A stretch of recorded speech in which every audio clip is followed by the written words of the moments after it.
পড়ে ছাড়বে না।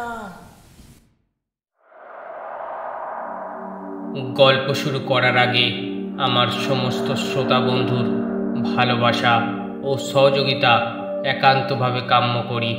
একটি লাইক ও চ্যানেলটি সাবস্ক্রাইব করে পাশে থাকার অনুরোধ রাখলাম। শুরু করছি আজকের হাড় হিম করা একটি সত্যি ভূতের ঘটনা শব্দ। 1995 সালের হেমন্তের মাঝামাঝি। আমার স্যারের নাম আতিক। তিনি ছিলেন আমার অঙ্ক শিক্ষক। এখন একটি প্রাইমারি স্কুলে শিক্ষক হিসাবে আছেন। স্যারের দেশের বাড়ি চাঁদপুরে। ঘটনাটি যখন ঘটে স্যার তখন ইন্টার ফার্স্ট ইয়ারের ছাত্র। স্যার চতুর্থ শ্রেণীর এক ছাত্র পড়াতেন।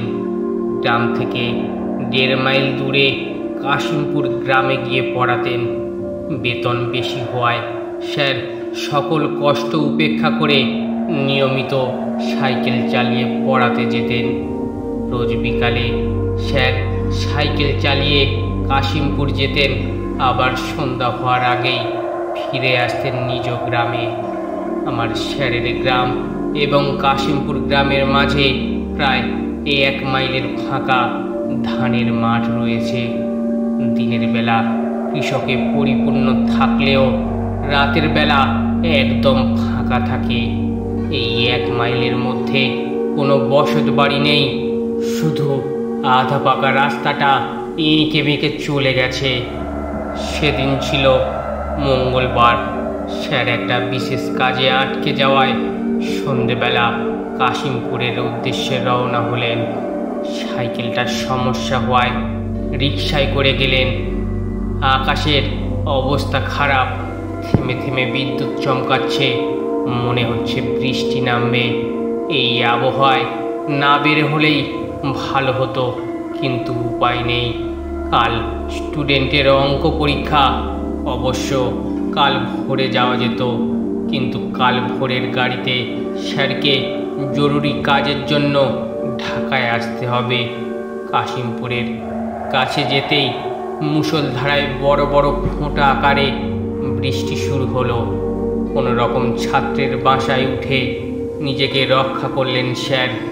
স্যারের একটা অভ্যাস হলো, যখন তিনি অঙ্ক করান তখন আর ঘড়ির দিকে তাকান না।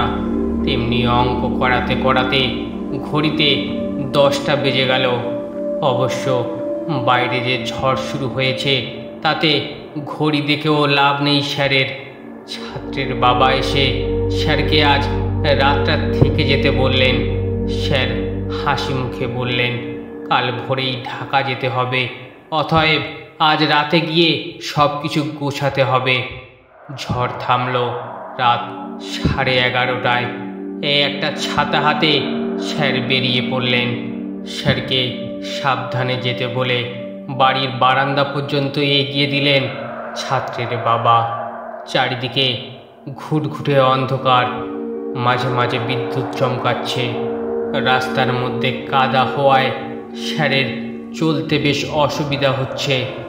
1 পা 2 পা করে স্যার ছাড়া বনের কাছে চলে এলেন।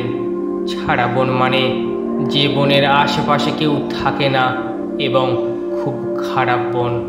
ছাড়া বনের পাশেই চিতাখোলা। স্যার মনে মনে ভয় পেতে লাগলেন, তবু সাহস হারালেন না।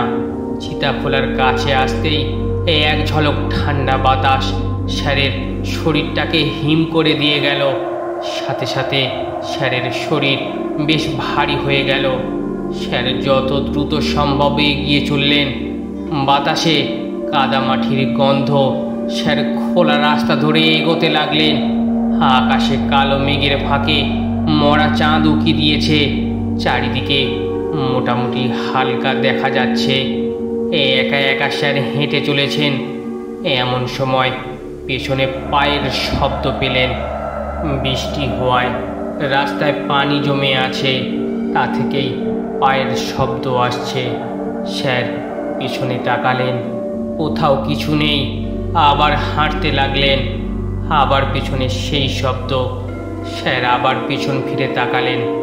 এবার দেখলেন একটা বড় কালো রঙের কুকুর দাঁড়িয়ে আছে স্যারের থেকে 5-6 হাত দূরে। চোখ দুটো সাদা। স্যার কিছুটা ভয় পেয়ে গেলেন। মনে মনে ভাবলেন, এত বড় কুকুর তো জীবনেও দেখিনি। স্যার আবার হেঁটে চললেন। পিছনে পায়ের শব্দ। স্যার বুঝতে পারলেন মারাত্মক একটা ভুল হয়ে গেছে। এত রাতে না বেরোলেই বোধহয় ভালো হতো। মনে মনে স্যার ভাবছেন, যদি একটা মানুষ পাওয়া যেত। ঠিক এমন সময় কেউ একজন স্যারের পিঠে হাত রাখলেন। চমকে গেলেন স্যার। পেছনে তাকিয়ে দেখে কেউ নেই, কুকুরটাও নেই। ফাঁকা রাস্তা। রাস্তার দুপাশের গাছগুলো যেন ভেঙে পড়ছে স্যারের মাথায়। অচেত। আশেপাশে কোনো বাতাসও নেই। স্যার আরও দ্রুত হাঁটতে লাগলেন। এবার দেখলেন একজন তরুণী রাস্তার পাশে, অর্ধেক মাটির ভিতর আর অর্ধেক বাইরে, স্যারের দিকে তাকিয়ে ডাকছে। তরুণীর চোখ দুটো সাদা, কোনো মণি নেই। পিছনে আবার সেই পায়ের শব্দ। স্যার তাকিয়ে দেখেন আবার একটি নয়, দুইটি নয়, কয়েক হাজার কুকুর স্যারের পিছনে দাঁড়িয়ে আছে। আমার সাহসী স্যার তখন একেবারে সাহসারা হয়ে গেলেন। হিংস্র কুকুরগুলো এখনই মনে হচ্ছে স্যারকে ক্ষতবিক্ষত করে দেবে। সামনের দিকে তাকিয়ে আরও ভয় পেয়ে গেলেন স্যার। একটা ছায়ামূর্তি বাতাসের গতিতে এগিয়ে আসছে স্যারের দিকে। খোলা রাস্তা, তাই অনেক দূর থেকে দেখা যাচ্ছে। ছায়ামূর্তি দেখে মনে হচ্ছে কোনো কাফনে মোড়ানো লাশ, সাদা কাপড়ে বাঁধা, পা নেই, মাথা নেই। এবার পিছনে কুকুরগুলো হেসে উঠল। কি ভয়ানক সে হাসি, তা বলে বোঝানো যাবে না। স্যার কি করবেন ভেবে পাচ্ছেন না। শুধু বুঝতে পারছেন প্রচণ্ড ভয় পাওয়ার কারণে তার হাত পা নাড়াতে পারছে না। ছায়ামূর্তিটি ঝড়ের গতিতে এসে স্যারকে ধাক্কা মারে। কানে ভেসে আসে ভয়ানক হাসির শব্দ। তারপর আর কিছু মনে নেই স্যারের। যখনই জ্ঞান ফিরেছে তখনই নিজেকে ধানের মাঠে আবিষ্কার করে। কাদা জলে ভিজে আছে পুরো শরীর। চারিদিকে তখনও অন্ধকার। রাতের নীরবতা ভেঙে কানে ভেসে আসে ফজরের আজান।